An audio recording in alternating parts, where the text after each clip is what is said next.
여러분들은 오늘 본문의 말씀과 같은 여러분들 손으로 우상을 부서뜨리거나 혹은 파괴해 보신 적이 있으십니까? 저는 초등학교 3학년 때 학원에서 수학 경시 대회를 나간 적이 있는데 그때 운이 좋게 상을 받았습니다. 근데 상을 트로피로 주더라고요. 그래서 트로피를 받았는데 그 트로피의 모양이 위에는 천사가 날개를 펼쳐고 서 있는 모습이었고 그 밑에는 네모난 상자 모양의 받침이 있었고 거기에 저의 수상 내역과 이름이 적혀 있었습니다. 그걸 자랑스럽게 집에 가지고 와서 전시를 해 두었는데 어느 날 집에 와 보니 그 트로피에 천사 모형이 없어진 거예요. 그래서 제가 너무 놀라서 아버지에게 여쭤보니까 아버지가 그때 저를 앉혀놓고 설명을 해 주셨습니다. 사무엘아, 우리는 하나님을 믿는 가정이기 때문에 우리 집안에 어떠한 우상의 형상도 둘 수 없단다. 아버지가 이 트로피를 자세히 보니까 우상의 모양을 하고 있어서 아빠가 먼저 부러뜨려서 버렸단다. 물론 지금은 신학을 공부한 목회자가 되었기 때문에 그때를 돌이켜보면 그 트로피는 사실 우상도 아니었고 꼭 그렇게까지 할 필요가 없다는 것을 알고 있습니다. 그때 저희 아버지가 예수를 믿게 된 지 얼마 되지 않으실 때였고 한참 뜨거우실 때라 어떻게 보면은 그렇게 하신 것이죠. 그러나 어린 시절 그렇게 아버지와 함께 우리 집에 있던 그 나름의 우상을 부러뜨린 기억은 제 인생에 오랫동안 그 기억이 남아 있어서 예배는 하나님께만 드리는 것이고 우상을 섬기면 안 된다라는 어떤 인식이 제 머릿속에 또 제 마음속에 자리 잡는 데 큰 역할을 했던 것은 분명합니다. 그리고 오늘 같은 본문을 꼭 보게 되면 그때의 기억이 떠오르곤 합니다. 지난 본문에서 기드온이 사사로 부르심을 받게 되었습니다. 그가 하나님의 부르심을 받고 난 다음 가장 먼저 한 일이 오늘 본문에 등장하는데요, 바로 자신의 가문과 자신의 성읍 부족 사람들의 우상 숭배를 멈추는 일이었습니다. 물론 기드온 스스로 그렇게 한 것은 아니고요, 하나님의 명령으로 그렇게 한 것입니다. 25절과 26절 말씀을 다시 보시면, 그날 밤에 여호와께서 기드온에게 이르시되 내 아버지에게 있는 수소 곧 7년 된 둘째 수소를 끌어오고 내 아버지에게 있는 바알의 제단을 헐며 그 곁에 아세라상을 찍고 또 이 산성 꼭대기에 내 하나님 여호와를 위하여 규례대로 한 제단을 쌓고 그 둘째 수소를 잡아 내가 찍은 아세라 나무로 번제를 드릴지니라 하시니라. 여기서 7년 된 둘째 수소라는 표현이 조금 애매한데요, 이게 원어의 발음을 어떻게 하느냐에 따라서 해석을 최상의 소, 살찐 소라고도 해석을 할 수 있습니다. 그래서 72년 성경에는 그렇게 번역을 하고 있는데 전체적인 문맥을 보았을 때 일단 첫 번째 소가 없기 때문에 아마도 하나님께서 기드온에게 하신 명령은 너희 집에, 아버지 집에 있는 가장 좋은 살찐 소를 바치라 라는 의미로 이해하면 크게 무리가 없을 것 같습니다. 근데 여기서 기드온의 입장에서는 그 소가 중요한 게 아니라 무엇이 중요하냐, 바로 바알과 아세라 우상을 직접 파괴하라는 하나님의 명령이었습니다. 이 명령이 기드온에게 어떻게 다가왔을까? 그럼 바로 다음 구절을 통해서 알 수 있죠. 27절입니다. 이에 기드온이 종 10사람을 데리고 여호와께서 그에게 말씀하신 대로 행하되 그의 아버지의 가문과 그 성읍 사람들을 두려워함으로 이 일을 감히 낮에 행하지 못하고 밤에 행하니라. 두려워함으로, 여기서 기드온이 하나님의 명령에 순종은 했지만 확실한 믿음을 가지고 한 것이 아니라 두려움 가운데 하나님의 명령에 소극적으로 순종했다는 것을 분명하게 말씀하고 있습니다. 앞서 등장한 사사들 온니엘이나 에웃이나 드보라와 같은 사람들에 비하면 무언가 하나님이 쓰시기에 여러모로 부족한 모습을 그대로 묘사하고 있죠. 바로 그날 하나님께서 자신의 눈앞에 나타나셨고 자신이 바친 제물을 불태우시는 놀라운 이적을 체험한 같은 날임에도 불구하고 아직 하루도 안 지났는데 그는 여전히 두려워하고 무서워하고 있다는 것을 보여주고 있습니다. 그리고 다음날 아침이 되었습니다. 당연히 마을 사람들이 파괴된 우상을 발견하게 되었고 범인을 찾는 과정 가운데 바로 그가 기드온이라는 사실을 알게 되었습니다. 그래서 기드온의 아버지 요아스에게 찾아와 요구를 합니다. 30절입니다. 성읍 사람들이 요아스에게 이르되 내 아들을 끌어내라. 그는 당연히 죽을지니 이는 바알의 제단을 파괴하고 그 곁에 아세라를 찍었음이니라 하니. 이 30절의 말씀은 우리 하나님의 입장에서 보면 너무나도 참담한 구절입니다. 그리고 지금 이스라엘 백성들의 영적 상태가 어떠한지를 적나라하게 드러내고 있는 장면이죠. 왜냐? 하나님의 말씀에 의하면 사실 진짜 죽어야 될, 이 성읍에서 죽어야 될 사람은 우상 숭배를 하는 사람들입니다. 신명기 13장 말씀에 보면요, 너희 가운데 어떤 불량배가 일어나서 그 성읍 주민을 유혹하여 이르기를 너희가 알지 못하던 다른 신들을 우리가 가서 섬기자 한다 하거든 너는 자세히 묻고 살펴보아서 이런 가증한 일이 너희 가운데 있다는 것이 확실한 사실로 드러나면 너는 마땅히 그 성읍 주민을 칼날로 죽이고 그 성읍과 그 가운데 거주하는 모든 것과 그 가축을 칼날로 진멸하고 라고 말씀이 있기 때문입니다. 우상을 숭배하고 그것을 성읍에 퍼뜨린 자는 반드시 죽이라, 그것도 진멸하라고 하나님이 말씀하셨는데, 정반대로 이 우상 숭배하는 자들이 하나님의 말씀에 순종한 자를 죽이려고 나타난 정말 적반하장의 모습이 벌어지고 있는 것입니다. 그래서 이해할 수밖에 없죠. 그래서 하나님께서 기드온에게 이 명령을 하신 거구나. 가장 가까운 가족과 그 부족 사람들로부터 바로 잡고 하나님께서 기드온을 통한 사역을 시작하려 하시는구나 알 수 있습니다. 어쨌든 기드온을 죽이고자 하는 사람들이 찾아왔습니다. 자, 이제 기드온이 어떻게 하면 좋을까요? 기드온이 당당하게 나서서 하나님께서 나에게 그 우상들을 파괴하라고 명하셨다. 나와 우리 가족과 우리 부족이 그동안 하나님께 범죄했는데 이제 하나님만 섬겨야 한다. 하나님도 섬기면서 동시에 바알과 아세라를 섬기는 이 짓을 우리는 그만두어야 한다. 당신들이 이렇게 나를 잡아러 왔지만 사실 죽어야 될 사람들은 바로 우리 모두다. 우리 모두가 그렇게 우상 숭배를 했다라며 당당하게 하나님의 메시지를 전하면 참 좋을 텐데 기드온은 오늘 본문에 더 이상 나오지 않습니다. 그리고 성경을 읽는 저와 여러분들의 입장에서 전혀 예상치 못한 인물이 등장해 이 모든 문제를 해결합니다. 바로 기드온의 아버지 요아스죠. 31절입니다. 요아스가 자기를 둘러싼 모든 자에게 이르되 너희가 바알을 위하여 다투느냐? 너희가 바알을 구원하겠느냐? 그를 위하여 다투는 자는 아침까지 죽임을 당하리라. 바알이 과연 신일진데 그의 제단을 파괴하였은즉 그가 자신을 위해 다툴 것이니라 하니라. 매우 놀라운 말을 하는 겁니다. 지금 먼저 첫 번째 앞부분에 너희가 바알을 위하여 다투느냐, 너희가 바알을 구원하겠느냐라고 말하고 있죠. 이건 이런 의미입니다. 아니, 너희가 바알을 위해서 이렇게 왔는데 바알은 신 아니냐? 그 신인 바알이 뭐가 부족해서 자신을 위해 다투어 줘야 될 인간, 사람이 필요하다는 말이냐?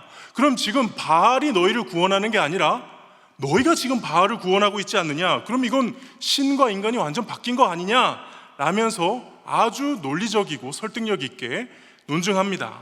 그리고 또 이야기하죠. 그를 위하여 다투는 자는 아침까지 죽임을 당하리라. 바알이 과연 신일진데 그의 제단을 파괴하였은즉 그가 자신을 위해 다툴 것이니라 하니라.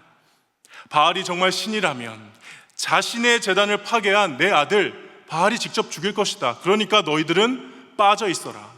바알이 진짜 신이라면 자신의 명예를 위해서 신성모독한 내 아들 아침까지 죽일 것이다. 근데 만약에 아침까지 기드온이 죽지 않는다면, 내 아들이 죽지 않는다면 그 바알이야말로 가짜 신이 아니냐. 그러니까 내 아들 아침까지 건들지 마라. 아버지 요아스가 이렇게 적극적으로 아들을 지키려 했고요. 그렇게 해서 기드온은 위기를 모면했습니다. 당연히 이 기드온은 죽지 않았고 그와 그의 가족들 그리고 그 성읍에 있는 모든 사람들은 결국 바알과 아세라는 진짜 신이 아니라는 것을 이 기드온을 통해 또 요아스를 통해 증명하게 됩니다. 그리고 32절의 말씀, 그의 새로운 이름, 기드온의 새로운 이름 혹은 별명에 대해서 말씀하며 오늘 본문이 마무리가 되죠. 32절입니다. 그날에 기드온을 여룹바알이라 불렀으니 이는 그가 바알의 제단을 파괴하였으므로 바알이 그와 더불어 다툴 것이니라 함이었더라.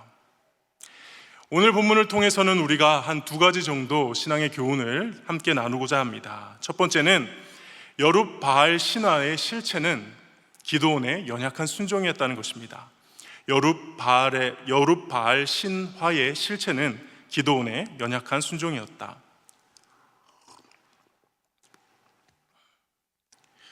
기드온은 여기서부터 이 사건 이후로 여룻바알이라는 이름으로 더 유명해지는데요. 바로 그래서 다음 본문인 7장 1절에 보시면, 사사기 7장 1절에 보시면 여룻바알이라 하는 기드온과 그를 따르는 모든 백성이라고 하면서 이제 기드온 앞에는 이 여룻바알이라는 이름이 붙게 됩니다. 그리고 사사기에서는요, 기드온이 죽고 나서 이 기드온을 언급할 때는 아예 기드온이라고 말하지도 않고 여룻바알이라고 표현하기도 합니다. 그만큼 영광스러운 이름이죠. 여룻바알 하면 떠오르는 이미지가 무엇입니까? 바알의 제단을 파괴하고 바알이 신이 아님을 몸소 드러낸, 그래서 그들의 가족과 이스라엘 민족들에게 잘못된 우상 숭배를 그만두게 한 위대한 사사의 이름이 이 여룻바알입니다. 근데 오늘 본문을 자세히 보니 이 영광스러운 이름의 실체가 정확하게 나오는데 무엇입니까? 사실은 기드온이 무서워서 몰래 밤에 했다는 겁니다. 사실은 기드온이 무서워서 숨어 있었다는 겁니다. 사실은 바알이 그와 더불어 다툴 것이다 라고 말한 것은 기드온이 아니라 그의 아버지 요아스였다는 것입니다. 이것이 오늘 본문이 말씀해주는 여룻바알의 진짜 이야기라는 것이죠. 교회 역사 속에는 훌륭한 신앙의 선배들이 많이 있습니다. 그리고 그분들의 헌신과 또 섬김, 믿음, 그들의 사역 덕분에 지금 믿음의 후배인 저와 여러분들이 이렇게 신앙생활을 하고 있는 것이죠. 그런데 사람에 대한 칭송이 너무 과하면 안 되겠다는 생각을 오늘 본문 말씀을 보면서 묵상합니다. 아무리 훌륭한 사람이라도 명과 암이 있고요, 믿음이 약할 때도 있으며 우리에게 알려진 것과 다른 모습이 다 있다는 것이죠. 어쩌면 그들이 이루었다 하는 대단한 영적인 업적들, 그 실체를 파악해 보면 오늘 본문의 이 기드온이 한 사역과 크게 다르지 않는 경우도 분명 많을 것입니다. 오늘 본문에서 바알과 아세라를 제거하는 일, 분명 기드온이 한 것 같지만 오늘 이야기 전체를 보면 우리는 누가 하셨다라고 고백할 수밖에 없습니까? 하나님이십니다. 밤에 바알과 아세라를 파괴하다가도 밤이지만 얼마든지 들킬 수 있었죠. 누가 안 들키게 하셨습니까? 하나님이 안 들키게 하셨습니다. 그리고 밤에 그것을 깨부순 다음에, 아세라 그를 부순 다음에 그것을 어떻게 제단을 삼아서 번제를 드리라고 했잖아요. 밤에 번제를 드리면 불이 보일까요? 안 보일까요? 보이죠. 그래서 밤에 오히려 잘 들킬 수도 있습니다. 근데 안 들켰습니다. 누가 막아주신 겁니까? 하나님이 막아주신 것이죠. 다음날 아침에 무서워서 덜덜 떨고 있을 때, 물론 정말 덜덜 떨고 있었는지는 알 수 없지만 안 보이고 있을 때 갑자기 생각하지도 않았던 이 아버지 요아스가 등장해서 모든 것을 완벽하게 정리하시고 그 앞에 있는 사람들이 한마디도 반박 못할 논리로 기드온을 보호한 것, 이거 누가 하신 것입니까? 하나님이 하신 것이죠. 일어났던 일들을 잘 보시면 기드온은 연약한 가운데 그는 작은 순종을 했고 나머지는 하나님께서 다 역사하신 겁니다. 그래서 다들 여룻바알의 이 신화에 대해서 대단하다 사실 이렇게 막 말하고 있지만은 실상을 보면 두려워 떨며 그래도 자신이 할 수 있던 최선의 순종을 한 이 기드온의 연약한 믿음을 우리 하나님께서 긍휼히 여기시고 나머지를 다 사용하셔서 해결해 주신 하나님의 한량없는 은혜의 이야기가 바로 오늘 본문의 이야기라는 것이죠. 저에게는 이 기드온의 이야기가 정말 남의 이야기가 아닙니다. 누구보다도 저의 이야기였습니다. 제 사역을 돌아보니 구체적으로 다 말씀드릴 수는 없지만 언제나 그랬던 것 같아요. 제가 실제로 한 것보다 좋은 평가를 받고 혹여나 좋게 말을 듣게 된다면 사실 그때 저는 솔직히 말씀드리면 언제나 기드온처럼 두려워 떨고 있었습니다. 무서워하고 있었고 자신 없었습니다. 그런데 그럴 때마다 생각지도 못했던 요아스 같은 동역자들, 그런 목사님들 혹은 동역자들을 보내주셔서 간신히 그때를 넘어왔던 것 같아요. 저도 그렇고요, 이 기드온도 그렇고 정말 연약한 가운데 두려워하며 간신히 순종하는 그 모든 사람들을 하나님께서는 여룻바알로 만들어주시는 은혜를 이때도 지금도 베풀고 계시는 것입니다. 오늘 본문의 교훈 두 번째입니다. 그것은 우리가 하는 사역의 가장 큰 수혜자는 다름 아닌 바로 우리 자신이라는 것입니다. 우리가 사역을 할 때는 기본적으로 다른 사람을 위한 헌신, 봉사, 그래서 남을 위해서 하는 것입니다. 근데 사실은 남을 위해서 하는 것처럼 사역이 보여지긴 하지만, 그래서 교회를 섬기고 교회 성도들을 섬기며 남을 위해서 헌신하는 것 같지만, 그 사역을 통해 가장 큰 유익을 누리고 가장 큰 복을 받고 가장 많이 성장하며 또 살아나는 존재는 누구입니까? 사역을 하는 우리 자신이라는 것입니다. 오늘 사건을 기드온의 입장에서 다시 보시면, 한편으로는 자신의 부족과 이스라엘에게 바알과 아세라가 참된 신이 아님을 보여주는 아주 공개적인 중요한 사역이었습니다. 근데 또 다른 한편으로 보면 기드온과 그의 가정은 이 사역을 하는 가운데 가장 먼저, 가장 가까이서 그 사실을 경험하고 깨닫는 은혜를 누렸다는 것을 우리는 주목해야 됩니다. 저는 그 정점이 바로 이 요아스의 등장이라고 생각하는데요, 요아스가 이 훌륭한 논증으로 기드온을 잡으러 온 사람들에게 말했지만 그 사람들뿐만 아니라 누가 들었느냐? 당연히 그 집에 있었던 기드온도 들었을 것이고 그 집에 있던 기드온의 가족들이 다, 요아스의 가족들이 다 들었을 겁니다. 그리고 들었을 때 깨달았을 겁니다. 아버지가 지금 기드온을 살리기 위해 저런 말을 하고 있지만 이거는 우리 가문과 우리 부족에게 주시는 하나님의 메시지구나.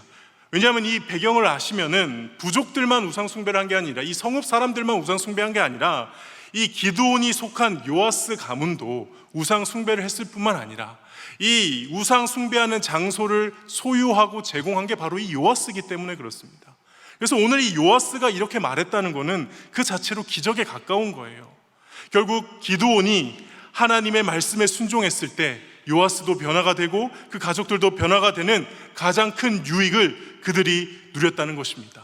그 우상이 왜 신이 아닌지, 우상을 파괴한 기드온이 살아있음을 보며 가까이서 이 기드온이 하는 말들을 들으며 함께 목격하고 깨닫는 은혜가 있었다는 거죠. 그래서 그들이 더 이상 우상 숭배하지 않고 참된 하나님을 예배할 수 있게 된 것입니다. 한번 상상해 볼까요? 기드온이 이 일이 있고 나서 그 가족들과 이런 대화를 하지 않았겠습니까? 야, 진짜 큰일 날 뻔했다. 아니, 너 왜 그랬어? 너 정말 괜찮아? 하나님께서 너에게 찾아오셨다고? 그래서 바알과 아세라를 그렇게 했다고? 야, 너무한 거 아니야? 그러다가 계속 보니까 아무 문제가 없어요. 진짜 별일이 없네. 저 신들은 정말 가짜이구나. 잘 들어. 지금부터 우리는 저 가짜 신들 이제 진짜 버리고 우리 하나님만 제대로 섬기자. 이런 식의 대화와 가족들의 은혜를 나누는 상황들, 소위 말해 다락방이 있었지 않겠습니까? 이 기드온 사역의 가장 큰 유익을 누가 누렸습니까?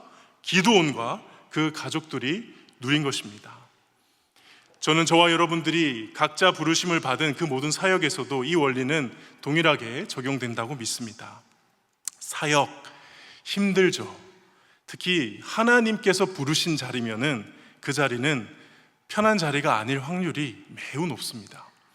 나의 마음을 어렵게 하는 사람도 많고 내가 왜 이런 것까지 해야 되나 자괴감도 들 수 있습니다.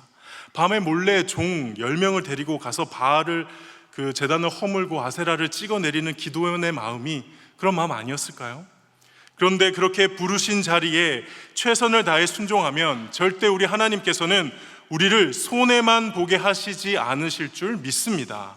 오히려 그 순종을 통해 하나님이 우리의 믿음을 성장시키시고 이전에는 몰랐던 영적인 은혜와 복을 깨닫게 하시고 또 많은 부분에서는 더 큰 영적인 유익을 우리가 경험할 수 있게 하셔서 앞서 섬기는 우리들이 그 모든 은혜를 먼저 받게 하시는 것이 이 사역의 자리라는 것이죠.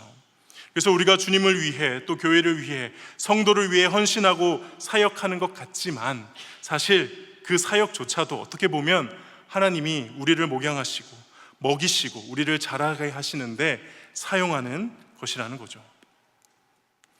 말씀을 정리하겠습니다. 기드온은 소명을 받아 가장 먼저 자신의 가족과 부족들이 섬기는 바알과 아세라의 우상을 철폐했습니다. 이것은 하나님의 명령이었고 그는 부족하나마 두려움을 가졌지만 그래도 명령에 최선을 다해 수행을 했습니다. 하나님께서는 이러한 기드온의 연약한 순종을 사용하셨고 순종하는 가운데 지켜주셨으며 예상치 못한 이 요아스를 사용하셔서 바알과 아세라가 그들의 신이 아님을, 오직 여호와 하나님만을 섬겨야 함을 그 모든 사람들에게 깨닫게 해주셨습니다. 그리고 이 기드온에게 여룹바알이라는 영광스러운 이름까지 주셨습니다. 우리는 이 말씀을 통해 우리가 뭔가 대단한 사역을 해서 우리 하나님께 영광을 돌리는 그런 것이 아니라 사실은 하나님께서 보잘것없는 이 나의 순종을 영광스럽게 사용해 주시는 거구나라고 깨달아야 합니다. 그리고 하나님께서 부르시는 그 헌신의 자리, 때론 고난의 자리이긴 하지만 동시에 나에게 가장 유익한 자리, 하나님이 나를 성장시키시고 많은 은혜와 복을 주시는 자리이구나를 발견하고 깨닫고 고백해야 될 줄 믿습니다.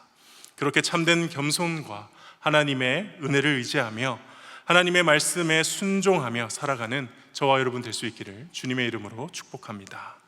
오늘 말씀을 생각하며 다 함께 주님 말씀하시면 찬양 드리며 기도하며 나아가겠습니다.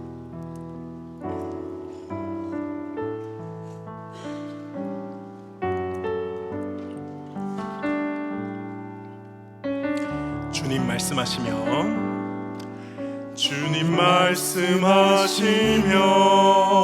내가 나가리다. 주님 뜻이 아니면 내가 멈춰서리다. 나의 가고 서는 것 주님 뜻에 있으니 오 주님 나를 이끌. 다시 한 번 더 고백하겠습니다. 주님 말씀하시면 주님 말씀하시면 내가 나가리다. 주님 뜻이 아니면 내가 멈춰서리다.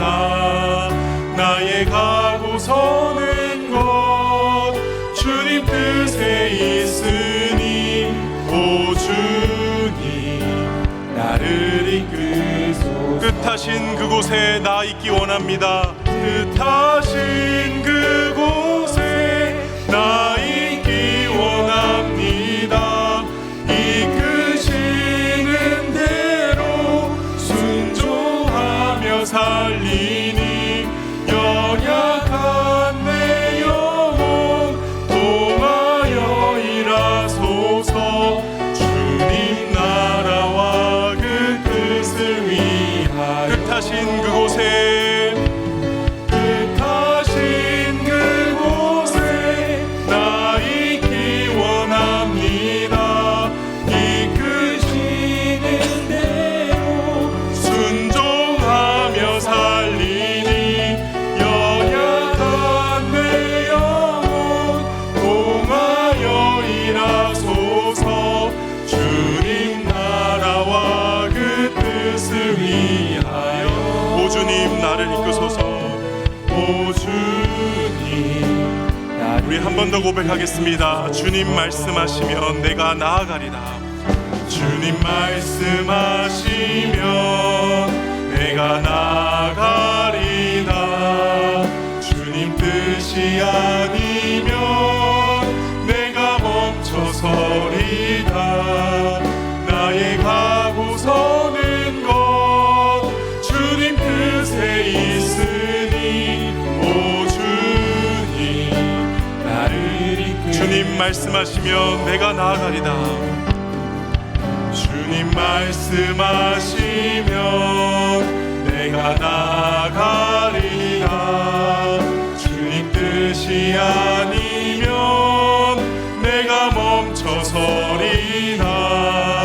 나의 가고 서는 것 주님 뜻에 있으니 오 주님 나를 이끌. 뜻하신 그곳에 나 있기 원합니다. 뜻하신 그곳에 나 있기 원합니다. 이끄시는 대로 순종하며 살리니 연약한 내 영혼 통하여 일하소서. 주님 나라와 그 뜻을 위하여